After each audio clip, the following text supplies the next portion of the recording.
여러분 안녕하세요. 불타는 금요일 특징주 브리핑 시간입니다. 간밤 뉴욕 증시엔 어떤 핫한 이슈들이 시장을 뜨겁게 달궜는지 주요 헤드라인부터 살펴볼까요?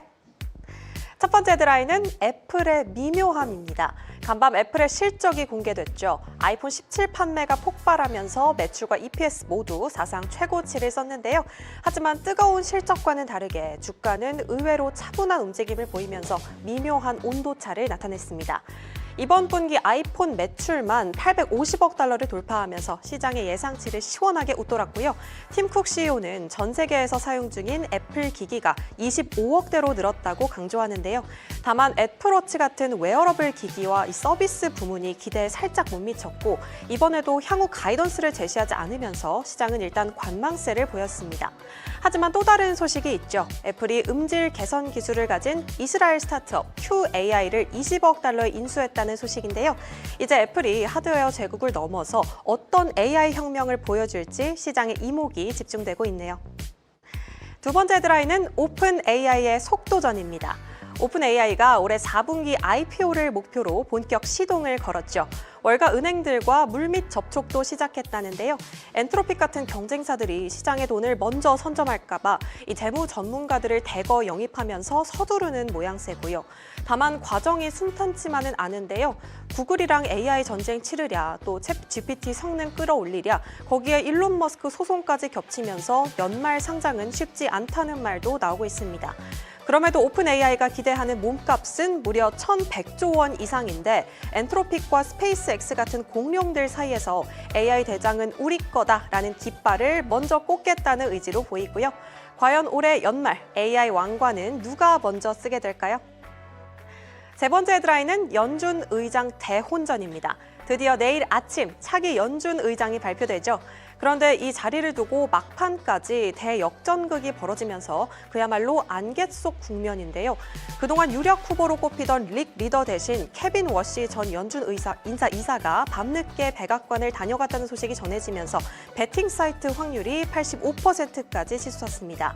최근 월가 거물들이 검증된 워시가 더 안전하다면서 지원 사격에 나선 게 결정적인 계기가 됐다는 분석도 있고요. 하지만 트럼프 대통령 특유의 변덕이 워낙 심해서 내일 아침 공식 마이크를 잡기 전까지는 그 누구도 확신할 수 없는 상황이네요. 마지막 소식으로 넘어가 볼까요? 네 번째 헤드라인은 코스트코 치킨의 반전입니다. 이 코스트코의 효자 상품인 $5 로티세리 치킨이 보존제 성분 논란으로 소비자 집단 소송에 휘말렸다는데요. 무보존제라고 홍보했지만 실제로는 인산 나트륨 등이 포함돼 있어서 소비자를 속였다는 주장이고요. 코스트코 측은 식감을 위한 성분일 뿐이라며 홍보 문구도 이미 수정했다고 해명했지만 소비자들은 작은 글씨의 성분표로는 과장 광고를 가릴 수 없다며 분통을 터뜨린다는데요. 이번 소송이 식품 광고의 투명성을 가리는 중요한 잣대가 될 전망이라네요. 그럼 이제 본격적으로 특징주 코너로 넘어가 볼까요? 오늘 첫 번째 순서를 장식할 주인공은 요즘같이 추운 날 길거리에서 정말 자주 볼 수 있는 신발 브랜드를 가진 회사입니다. 바로 보기만 해도 따뜻한 겨울 필수템 어그와 구름 위를 걷는 운동화 호카를 한 지붕 아래 둔 기업 바로 데커스 아웃도어인데요. 프리장에서 14%까지 올라가면서 폭등세를 보이고 있습니다. 간밤 공개된 데커스의 실적 성적표가 이 호재를 이끈 걸까요? 시장에서는 이 집 장사 한번 기가 막히게 하네 소리가 절로 나온다는데요. 실적 자세히 뜯어보면 3분기 EPS가 3.33달러를 찍었는데 시장 예상이 2.76달러였거든요. 무려 20%가 넘는 어닝 서프라이즈를 화끈하게 터뜨렸고요. 매출 역시 19억 6천만 달러를 기록하면서 예상치 18억 7천만 달러를 아주 가볍게 들여밟고 올라갔습니다. 이 대박 실적의 1등 공신은 누가 뭐래도 브랜드 파워 덕이었는데요. 여러분들도 호카 운동화 좋아하시나요? 요즘 러너들 사이에서 호카가 그렇게 편해서 핫하다는데 정말 러닝 시장을 무섭게 집어삼키고 있고요. 어그는 이제는 이 겨울 부츠 이미지에서 벗어나서 라이프스타일 그리고 남성 라인까지 꽉 잡고 다시 한번 전성기를 누리고 있거든요. 운동할 때는 호카 신고 평소엔 어그 신고 소비자들 지갑을 아주 빈틈없이 털어가고 있는 구조죠. 상황이 이렇다 보니까 회사도 기분이 좋아서 어깨에 힘이 빡 들어갔다는데요. 올해 장사 더 잘 될 것 같다면서 연간 매출 전망치를 단숨에 올려버렸고요. 주주들 마음을 달래줄 자사주 매입 카드도 10억 달러 넘게 준비 중이라고 하니까 주주 친화 정책까지 든든하죠. 물론 쿨라브라라는 부츠 브랜드를 정리하면서 생긴 빈자리가 좀 아쉽긴 하지만 시장에서는 오히려 안 되는 건 버리고 잘 되는 곳에 올인하는 선택과 집중이 좋다는 입장이란데요. 실제로 회사 이익률이 60%에 육박할 만큼 체력이 워낙 짱짱하다 합니다. 정리해보면 데커스 아웃도어는 이제 그냥 유행 따라가는 신발 회사라고 하면 많이 서운해할 것 같고요.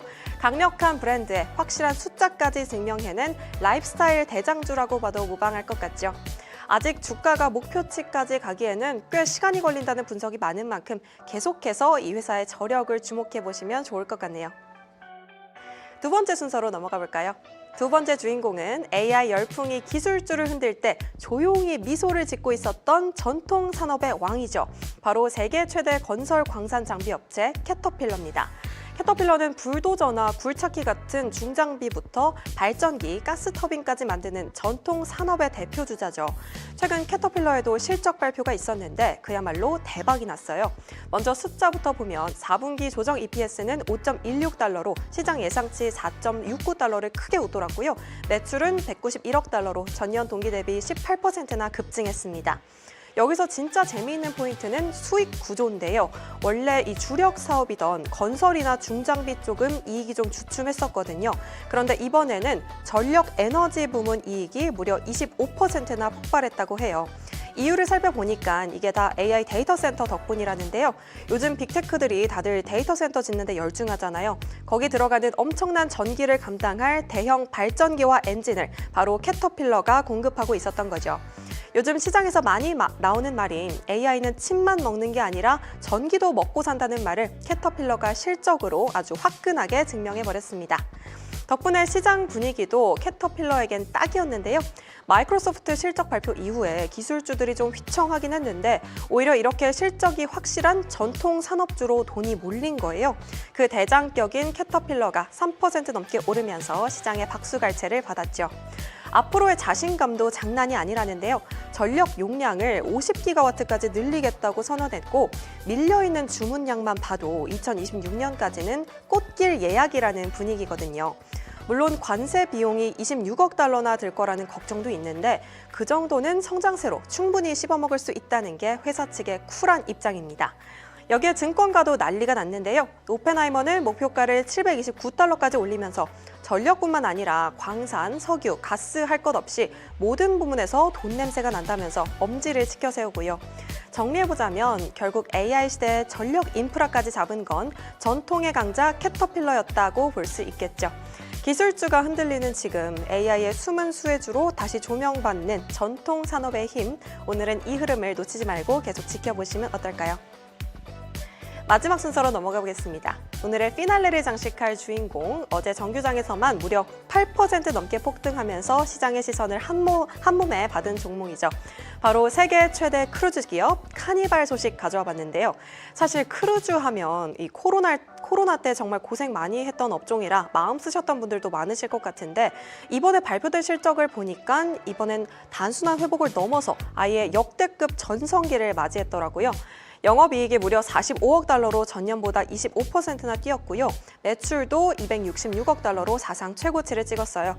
특히 수익률은 무려 19년 만에 최고 수준이라고 하니까 이제 카니발이 제대로 물 만났다 이렇게 봐도 좋을 것 같죠.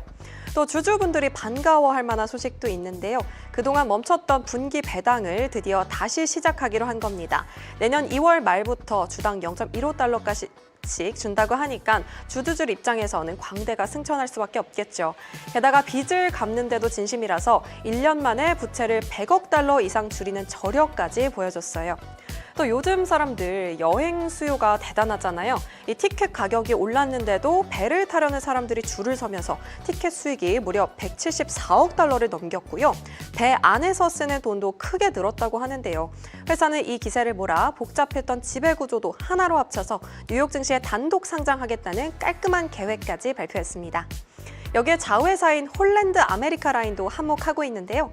2028년까지 이어지는 레전더리 보야지라는 럭셔리 프로그램을 내놨는데 이게 아주 재밌어요. 28일 동안 아마존을 탐험하거나 바다 위에서 일식을 관찰하는 프로그램인데요. 특별한 경험이라면 돈을 아끼지 않겠다는 프리미엄 고객들의 취향을 제대로 저격했다는 분석입니다. 결국 정리해보면 이제 카니발은 어려운 파도를 다 넘기고 다시 한번 바다 위의 주인공으로 멋지게 돌아왔는데요. 내년 예약도 이미 꽉 차가고 있다는 자신감 넘치는 모습까지 보여준 만큼 카니발의 이 활기찬 항해를 계속 지켜보셔도 좋을 것 같네요. 이렇게 오늘의 특징주 3가지, 데커스 아웃도어부터 캐터필러, 카니발까지 만나봤습니다. 여러분, 오늘은 베스트 댓글 경품 이벤트가 있는 금요일이죠. 댓글 이벤트가 시작된 이후로 너무나도 많은 분들이 위트 있고 센스 있는 댓글들을 너무 많이 남겨주셔서 매일매일 너무 감사한 마음인데요. 오늘도 많이 참여해 주실 거죠? 당첨되신 분에게는 저희 친필 메시지가 담긴 책을 선물해 드린다는 점 잊지 마시고요. 그럼 저는 다음 주에도 핫한 뉴스와 종목 소식들로 찾아올 거고요. 이따 베스트 댓글 선정 코너에서 또 만나요. 안녕.